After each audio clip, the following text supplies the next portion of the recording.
Today, Nintendo announced a new Switch model with a new NVIDIA chip and 4K support when in TV mode. Not really. But it does have some much needed upgrades. Let's get into it.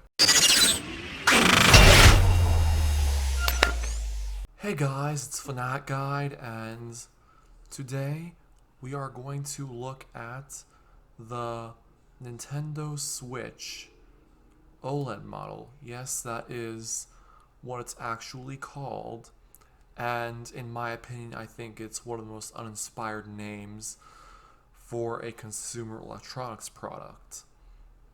And anyway, this product was announced today, July the 6th, and we were expecting it to come with a new processor and 4K support when docked. But neither of those things happened.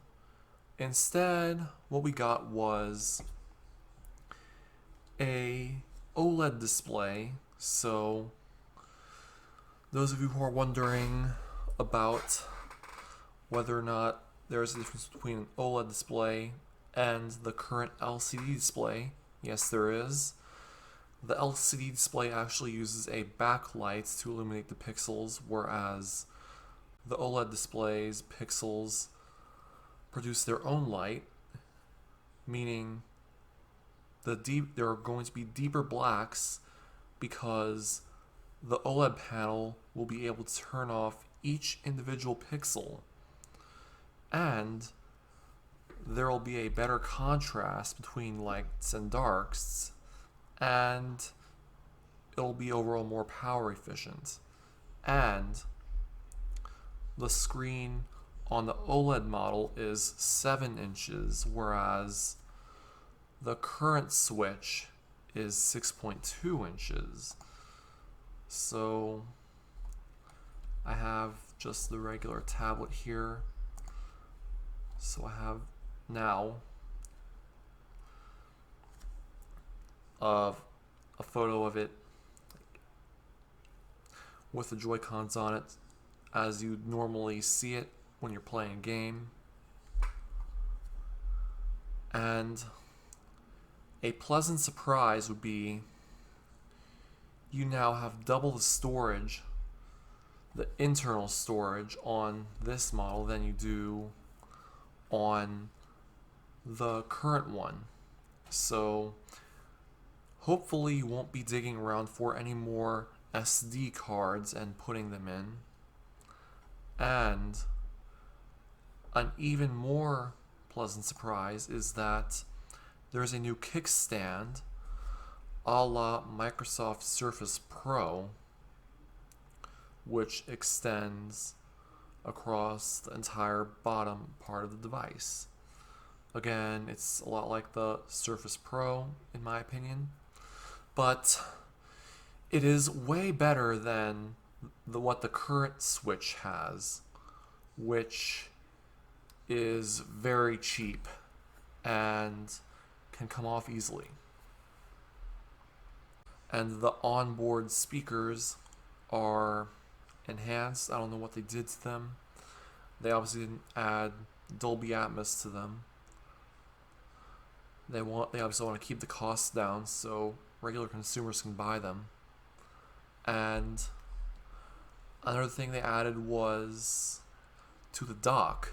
So if I can get it up. Another thing that they added was the dock now includes an Ethernet port. So if we zoom in, that's what I should have done. I didn't know if it would go to the next one. Now includes an Ethernet port.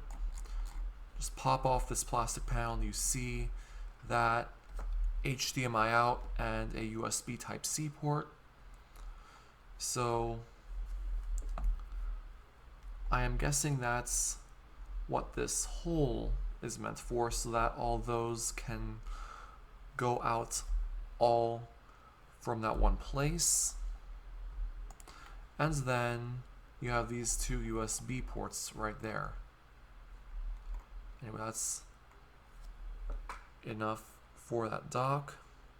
And of course, despite what the rumors said, the Switch actually outputs up to 1080p in TV mode, so the rumors actually said that the updated Switch would actually output to 4K in TV mode, but that proved to not be true. And also, unlike what the rumors said, this new Switch actually has the same CPU and RAM as the current Switch. And this new Switch also has the same 4310 mAh battery as the current one, though also like the current one, 4.5 to 9 hours of use is something you should see. And also something to keep in mind is this one is slightly heavier than its predecessor. Just slightly. I don't think you will see very much of a difference. So this new OLED model is just at 0.71 pounds, or if you're using the metric system, 0.32 kilograms, compared to the current one at 0.66 pounds, or in metric 0.29 kilograms. And then something we later learned was there is not really any support for Bluetooth headphones, though if you're using the Joy-Cons wirelessly, I believe that's through Bluetooth, I don't know. Wouldn't be surprised if it is.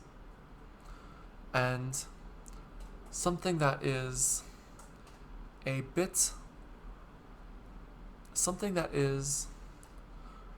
very nice to hear is that the original Joy-Cons will actually work with this new device, and there are actually two color configurations available.